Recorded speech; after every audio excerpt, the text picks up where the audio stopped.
Mas é o seguinte, o maior consumo de EPA vai gerar uma maior produção de eicosanoides de série ímpar e, consequentemente, uma redução dos eicosanoides de série par. Isso vai gerar um efeito anti-inflamatório indireto. Beleza?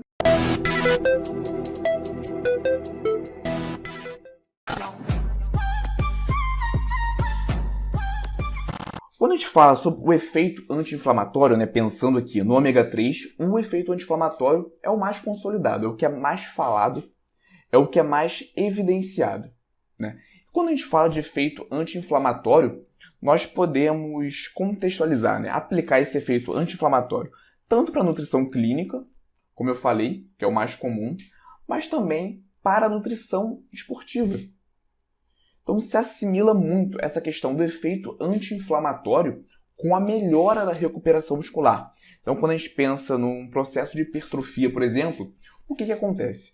O praticante de musculação vai lá, faz um exercício, gera ali uma lesão na célula muscular, essa lesão leva a um processo inflamatório, certo?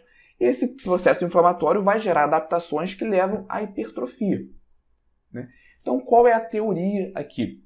Um efeito anti-inflamatório poderia acelerar essa recuperação da célula muscular, consequentemente levar melhores resultados para esse praticante de musculação ou até para um atleta de alto nível, caso ele se recupere melhor através dessa suplementação. Então, falando de efeito anti-inflamatório, existe essa aplicabilidade na nutrição clínica, mas também podemos relacionar com a nutrição esportiva, certo? E para isso a gente tem que entender o seguinte, eu falei um pouco sobre o ALA, o EPA e o DHA. No ponto de vista anti-inflamatório, quais são as diferenças? A gente tem que entender aqui o seguinte, quando a gente fala do efeito anti-inflamatório, nós estamos falando do EPA e do DHA. Esses são os representantes da família do ômega 3 que vão atuar gerando esse processo anti-inflamatório. Tudo bem? O ALA ele não vai ter esse papel, porém, a partir da sua ingestão, ele pode ser convertido em EPA e DHA. Mas, Igor, em que proporção acontece essa conversão? É uma alta conversão, uma baixa conversão? É que eu trouxe os valores. Cerca de 5 a 20% do ALA é convertido em EPA. Certo? E dessa quantidade ingerida de ALA, apenas 0,5 a 10% é convertido em DHA. Então nós podemos considerar que é uma conversão baixa. Tudo bem? Por isso que quando nós consumimos as fontes animais, o peixe, por exemplo, o salmão, acaba tendo uma performance melhor em relação ao efeito anti-inflamatório, porque nós já estamos ingerindo o EPA e o DHA pronto. Certo? Então pode ser que para aquele paciente que não faça a ingestão do salmão, do atum, que só faça a ingestão de origens vegetais, pode ser que para esse paciente seja até mais interessante a suplementação, considerando que você avaliou que ele se beneficiaria de uma maior ingestão do ômega 3. Tudo certo? Então aqui explicando essa relação dessa conversão e colocando aqui um exemplo prático. Digamos que você faça o consumo de 10 gramas de ALA provenientes ali da semente de linhaça, considerando também que essa já é uma quantidade considerável. Se 10% desse ALA for convertido em EPA, você vai ter 1000 miligramas. Se 1% for convertido em DHA, você vai ter 100 miligramas. Então, realmente não é uma quantidade alta. Mais para frente nessa aula, nós vamos ver os estudos. Então, pode ser mais interessante, sim, a suplementação direta através da cápsula de óleo de peixe. Tudo bem? E aqui, entendendo esse efeito anti-inflamatório. Eu vou explicar esse efeito porque ele é o mais evidenciado e o mais consolidado e vai ser importante, principalmente, para a gente relacionar com a nossa prática.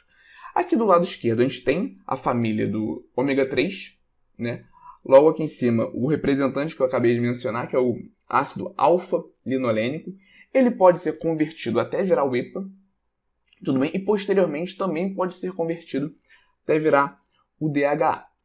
Quando a gente fala de efeito pró-inflamatório, nós temos também que mencionar a família do ômega 6. né? O ômega 6 também é um ácido graxo poliinsaturado, também é um ácido graxo essencial, ou seja, nós precisamos ingeri-lo através da alimentação, porque o nosso corpo não produz, né? A gente tem como aqui um principal representante o óleo de soja e também o ácido araquidônico. Por que eu destaquei esse ácido araquidônico aqui? Porque para fazer esse comparativo entre os efeitos pró-inflamatórios, nós temos que olhar os dois lados da moeda. Quando nós pensamos na produção de eicosanoides, Igor, o que são os eicosanoides? São mediadores inflamatórios de origem lipídica. Tudo bem? A partir do ácido araquidônico, nós temos a produção desses mediadores de série par, que são esses mostrados aqui na imagem. Eu sei que essa parte da aula é um pouquinho mais chata, porque ela é um pouquinho mais teórica, mas preste atenção só nisso aqui.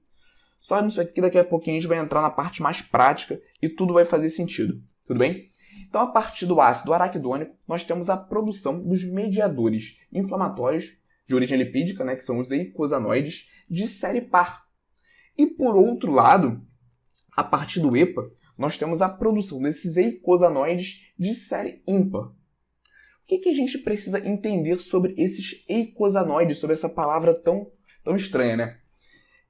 Ambos têm efeito pró-inflamatórios, tanto os de série par, quanto os de série ímpar. Porém, esses de série par, que são produzidos através do ácido araquidônico, que é um representante da família do ômega 6, ele tem um efeito pró-inflamatório mais intenso. Então, ele é mais pró-inflamatório do que os eicosanoides produzidos a partir do EPA. E olha só, ambos competem pela mesma enzima, que é a alfa-5-desaturase. Então, se eu tenho uma maior ingestão de EPA, pensa aqui comigo, se eu tenho uma maior ingestão de EPA, eu tenho uma maior produção desses eicosanoides de série ímpar. Como eles competem pela mesma enzima, né, eu vou ter uma redução dos eicosanoides de série par, que são mais pró-inflamatórios.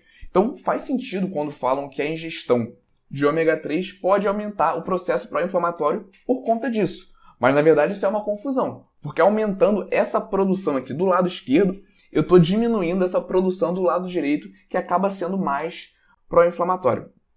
Então, esse é um primeiro mecanismo, né, que o ômega 3 pode gerar para reduzir o processo inflamatório. Tudo bem? Então, aqui eu esquematizei. Copia isso aqui no seu caderno, você não precisa copiar aquela tabela toda. Mas é o seguinte, o maior consumo de EPA vai gerar uma maior produção de eicosanoides de série ímpar e, consequentemente, uma redução dos eicosanoides de série par. Isso vai gerar um efeito anti-inflamatório indireto. Beleza? E quando nós falamos do DHA, nós temos um outro mecanismo de ação também anti-inflamatório. Porque a partir do DHA são produzidos esses mediadores lipídicos com efeito anti-inflamatório e neuroprotetor direto. Tudo bem? Que são as resolvinas e as protectinas. Tudo bem? Então, a partir do DHA, a gente tem um efeito anti-inflamatório direto.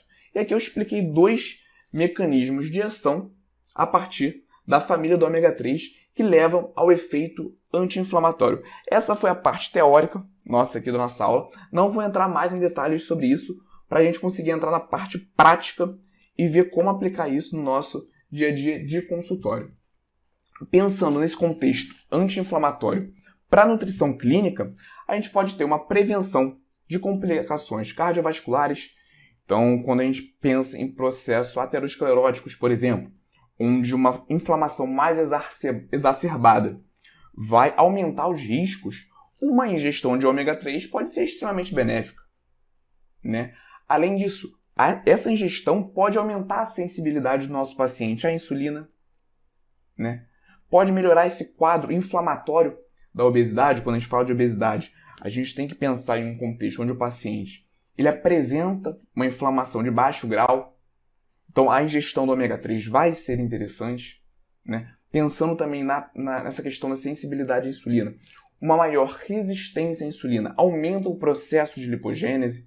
Então, se a gente consegue, através dessa suplementação, aumentar a sensibilidade à insulina, nós também conseguimos reduzir esse processo de lipogênese. Então a gente acaba tendo excelentes benefícios na nutrição clínica. E na nutrição, aqui só enfatizando, né, essa questão, a gente tem a melhora da sensibilidade à insulina e a gente também tem a melhora no perfil lipídico, principalmente em relação à redução dos triglicerídeos.